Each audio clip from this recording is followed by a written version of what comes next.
this is Pramila Malik, PGT English. Welcome to all of you. Students, आप सभी के लिए मेरा सजेशन है, एडवाइस है कि इस वीडियो को देखने से पहले इसका पार्ट 1 जरूर देखें, जहां पर मैंने अच्छे से एक्सप्लेन किया है कि सेंटेंस होता क्या है, इसके कैरेक्टरिस्टिक्स क्या हैं और इसमें जो वर्ड्स यूज होते हैं उसका एक करेक्ट फॉर्मेट होता है, एक प्रॉपर ऑर्डर में ही वर्ड्स यूज होते हैं, तभी वो एक सेंटेंस कहलाता है। और आज के इस वीडियो में हमारा जो टॉपिक होगा वो होगा काइंड्स ऑफ सेंटेंसेस, और ये बहुत ही इंटरेस्टिंग होगा। कुछ बच्चे ये भी सोच रहे होंगे कि मैम इसमें इंटरेस्टिंग क्या होगा, क्योंकि ये तो बहुत कॉमन टॉपिक है, बट बिलीव मी स्टूडेंट्स, ये बहुत ही आप लोगों के लिए यूजफुल होने वाला है आज का सेशन। और क्लास 3rd से लेके क्लास 12 तक के स्टूडेंट्स को और इवन कॉलेज स्टूडेंट्स के लिए भी ये बहुत ही बेनिफिशियल होगा। हालांकि टॉपिक बहुत सिंपल है, लेकिन जो कंसेप्ट्स मैं आज आपके क्लियर करवाऊंगी, जो इंटरेस्टिंग फैक्ट्स हैं विद अमेजिंग एग्जाम्पल्स, जब आप उसको पढ़ेंगे देखेंगे तो आप खुद बोलेंगे कि हाँ, आज मैडम हमने कुछ सीखा। और अगर आपने वास्तव में कुछ सीखा हो तो आप कमेंट सेक्शन में जरूर कमेंट करके मुझे बताइए। ठीक है स्टूडेंट्स, हो सकता है कुछ बच्चों के माइंड में ये भी आए कि मैडम इसमें नया क्या सिखाने जा रहे हो आज आप, क्योंकि हम सभी जानते हैं कि sentences are 4 kinds: declarative sentence, interrogative sentence, imperative sentence and exclamatory sentence. तो फिर इसमें नया क्या है? लेकिन स्टूडेंट्स, आप मुझे एक बात बताइए कि अगर मैं आपसे पूछूं कि इंटेरोगेटिव सेंटेंसेस क्या होते हैं, तो यू कैन इजीली आंसर कि ma'am the sentences which starts from WH words और helping verbs and ends with question mark is called interrogative sentence, right? लेकिन अगर मैं आपसे कहूं कि interrogative sentences के भी सब काइंड्स होते हैं, then है ना? तो इसी तरह की कुछ इंटरेस्टिंग बातें हैं जो मैं आपके साथ शेयर करूंगी, एग्जाम्पल्स भी आपके साथ शेयर करूंगी, और रियली आज आप इस वीडियो में कुछ नया सीखेंगे। लेकिन इस वीडियो को देखने से पहले आपको मेरी 4 बातों को फॉलो करना होगा। करेंगे ना? नंबर 1, वीडियो को स्टार्टिंग से एंड तक पूरा देखें, और अगर आपको लगता है कि आज हमने रियली कुछ सीखा, चाहे वो थोड़ा सा ही सीखा, तो आप मुझे कमेंट करके जरूर बताइएगा। सेकंड, आज कोई भी बच्चा कॉपी, पेन, पेंसिल, कोई भी स्टेशनरी आइटम नहीं उठाएगा, ठीक है ना?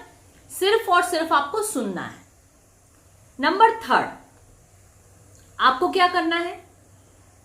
मैं इस वीडियो के एंड में आपसे एक क्वेश्चन पुटअप करूंगी और उसका सिंपल सा मुझे आंसर देना है, और जिसका आंसर मुझे सबसे एक्यूरेट लगेगा उस बच्चे का नाम मैं अपनी नेक्स्ट वीडियो में मेंशन करूंगी। और 4th बहुत ही इंपॉर्टेंट पॉइंट, ध्यान से सुनिए, बहुत इंपॉर्टेंट पॉइंट है। मेरे इस वीडियो को आप खाते हुए जरूर पढ़ सकते हैं, लेकिन कोई भी स्टूडेंट मेरे इस वीडियो को सोते हुए नहीं पढ़ेगा। Just joking. तो चलिए स्टूडेंट, आज का हमारा ये सेशन स्टार्ट करते हैं, और आप बहुत अच्छे से एंजॉय करते हुए इसको समझने की कोशिश करेगा। तो सबसे पहले स्टार्ट करते हैं डेक्लेरेटिव सेंटेंसेस से। ठीक है स्टूडेंट्स, डेक्लेरेटिव सेंटेंसेस क्या होते हैं? A sentence that makes a statement is called declarative और assertive sentence. Very simple, declarative और assertive. A sentence that makes a statement, any type of statement, is called declarative और assertive.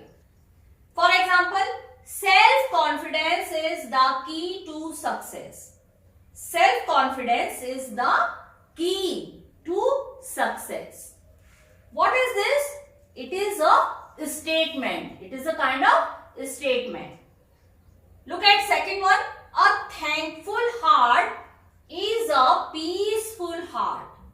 A thankful heart is a peaceful heart.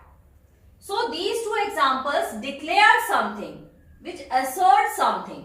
That is why these are called declarative or assertive sentence. Assertive is another name of this kind of sentence. Clear?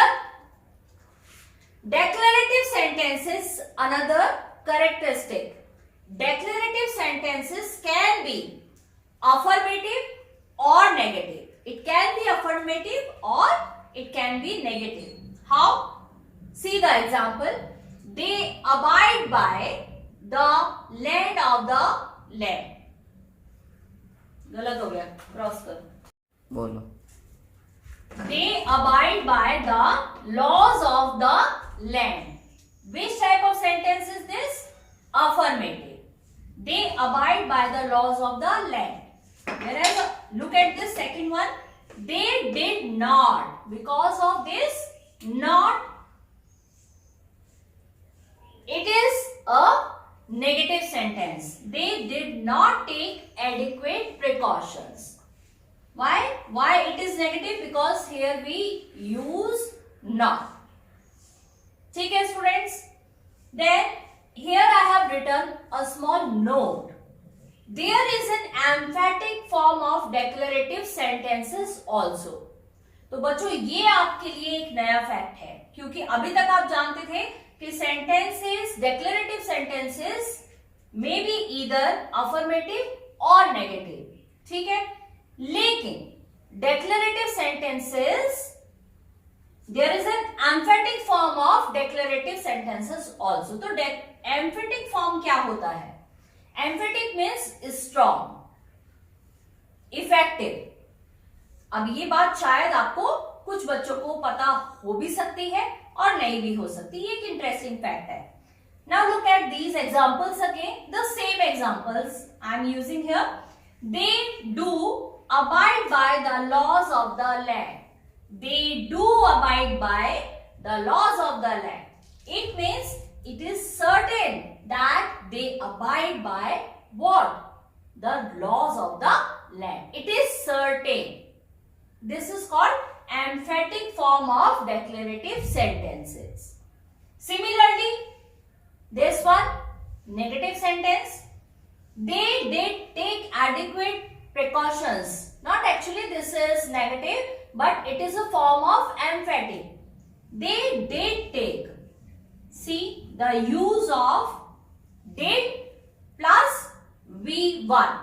They did take adequate precautions. It means they surely took precautions. So in this way, I hope you understood this declarative sentences. Now move on to the second type of sentences, interrogative sentences. So students, this is our second type of sentence, interrogative sentences. What is this? A sentence that inquires about something. A sentence that inquires about something is an interrogative sentence. For example, what kind of stories do you like? What kind of stories do you like? Do you like mysteries? So see its characteristics made. An interrogative sentence ends with a mark of interrogation. Ends with a mark of interrogation. Interrogative sentences may be of 6 kinds. OMG, 6 kinds. अब यहां से interesting facts start होते हैं students. क्या आपको पहले पता था? जनरल जो कॉमन हमारे पास नॉलेज थी इंटरोगेटिव सेंटेंसेस की, वो इतनी ही थी कि जो सेंटेंस WH वर्ड से स्टार्ट होते हैं या हेल्पिंग वर्ब से स्टार्ट होते हैं और जिनके एंड में क्या होता है, क्वेश्चन मार्क होता है, वो इंटरोगेटिव सेंटेंसेस होते हैं. लेकिन क्या इंटरोगेटिव सेंटेंसेस के भी कुछ सब पार्ट्स होते हैं, कुछ काइंड्स होते हैं? जी हाँ, होते हैं. तो चलिए स्टार्ट करते हैं. Number 1, yes no questions. yes no questions means ऐसे सेंटेंसेस जिनका आंसर या तो yes में आए या no में आए.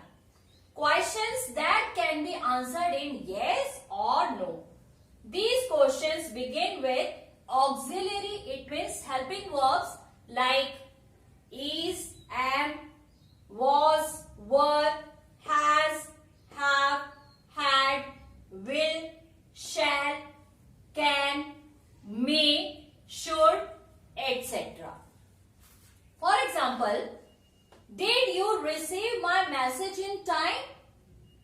So what type of your answer would be?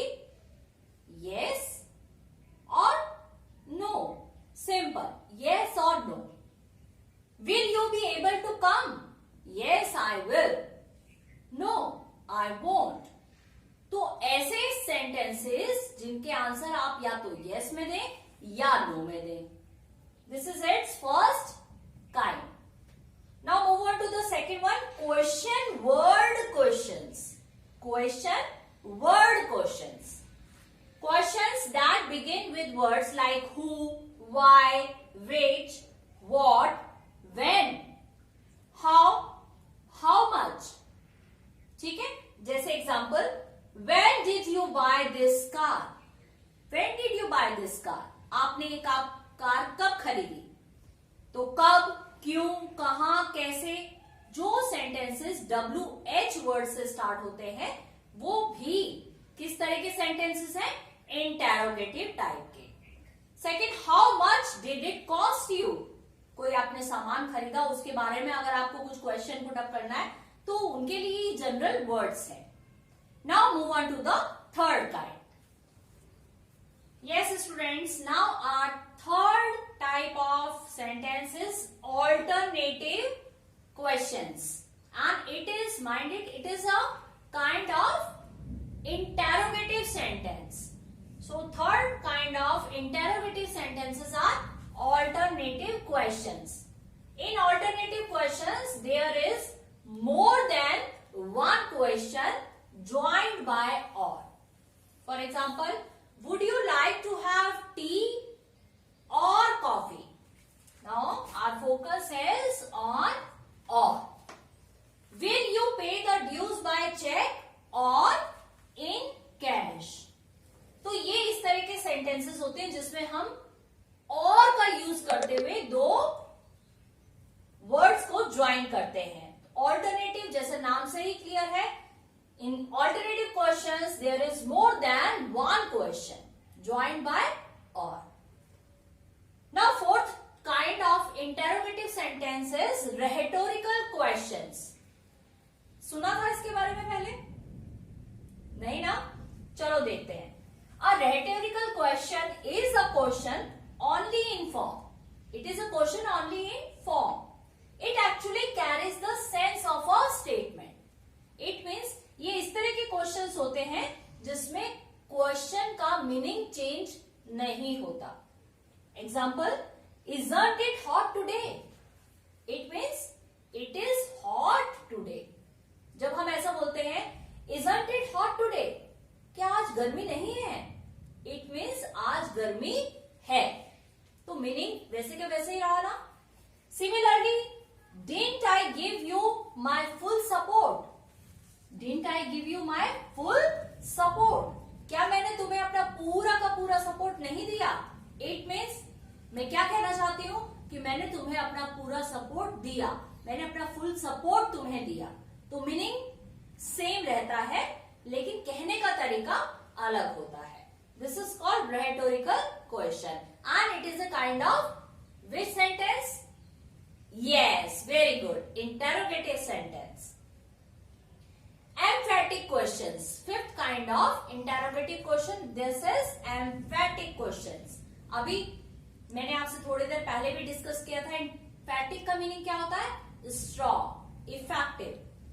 These are used to express strong feelings like anger, surprise and etc. Who the hell is he to interfere in my affairs? Who the hell is he? तो यहां पर किस तरह का आपका feelings show हो रही है? Anger. What on earth were you doing there? What on earth were you doing there? यहां पर क्या शो हो रहा है? सरप्राइज. तो इस तरह के सेंटेंसेस क्या कहलाते हैं स्टूडेंट्स? एम्फेटिक. ठीक है. And the last one is question tags. Stand up. कोई भी सोएगा नहीं, पहले ही बोला था ना। चलो देखो, this is the last one only. It is short form, short question tag to a statement. क्या है ये? It is a short question tagged with a statement. एक छोटा सा क्वेश्चन ही है जो सेंटेंस के एंड में टैग कर दिया जाता है। कैसे? It is meant to seek confirmation of what the statement conveys. जैसे you are willing to work for us, aren't you? देखो, इस पर हमारा जो फोकस होता है वो सेंटेंस के सब्जेक्ट और उसके हेल्पिंग वर्ब पर होता है। जैसे यहां पर है you are willing to work for us, aren't you? और ये बात हमेशा बच्चों ध्यान रखना कि अगर आपका सेंटेंस अफर्मेटिव है तो क्वेश्चन टैग हमेशा इंटेरोगेटिव फॉर्म में होगा, क्योंकि हम उसी चीज को कंफर्म कर रहे हैं। She did not inform you. अब देखो, यहां तो ये ऑलरेडी नेगेटिव फॉर्म में है। Subject is she and helping verb is did and not is already used. It mean sentence क्या है? नेगेटिव फॉर्म में है। तो आपका क्वेश्चन टैग किस फॉर्म में होगा? पॉजिटिव फॉर्म में होगा। बहुत सिंपल है, डिड शी। तो आई होप ये सिक्स जो काइट्स है, 6 के 6 इंटेरोगेटिव सेंटेंसेस के आपको बहुत अच्छे से समझ में आए होंगे। तो स्टूडेंट्स, जैसा मैंने स्टार्टिंग में वीडियो के कहा था कि मैं आपसे एक क्वेश्चन पुटअप करूंगी। बहुत सिंपल सा क्वेश्चन है जिसका आंसर आपको देना है। ठीक है? सो स्टूडेंट्स, अब आपके लिए question, what is the difference between rhetorical and emphatic interrogative questions? ठीक है, दोनों में डिफरेंस बताना है। एंड आई होप कि आज आपको मेरा ये वीडियो बहुत ही पसंद आया होगा, कुछ नया आपने सीखा होगा। So students, thank you for watching this.